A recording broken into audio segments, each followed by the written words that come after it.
Malheureusement, les maladies respiratoires ne vont pas disparaître du jour au lendemain. C'est en discutant et en faisant équipe avec le patient qu'on va réussir à faire avancer les choses.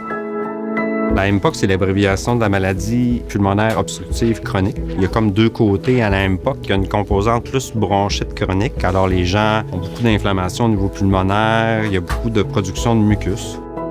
Il y a aussi une composante emphysème dans la MPOC. L'emphysème, c'est comme la destruction des alvéoles. Là, c'est la partie dans les poumons qui nous permet d'envoyer de l'oxygène dans notre sang. Cette partie-là des poumons est comme brisée. C'est souvent dû au tabagisme. C'est souvent les anciens fumeurs qui vont souffrir de cette maladie-là.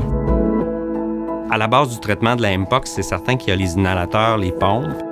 C'est pas nécessairement des choses qui sont faciles à utiliser, puis il faut souvent faire des rappels. Fait que ce qu'on voit souvent en pharmacie, c'est des patients qui vont utiliser mal leurs pompes, qui vont être décompensés. Quand j'étais étudiant, il m'est arrivé une anecdote. Mon maître de stage m'a envoyé faire un conseil chez une personne qui était MPOC, qui avait de la difficulté à sortir de chez elle, étant donné ses problèmes respiratoires. J'ai juste fait une réexplication des techniques d'administration des pompes. Le lendemain, le patient a appelé mon maître de stage pour lui dire que ce que j'avais fait, ça l'avait vraiment aidé beaucoup.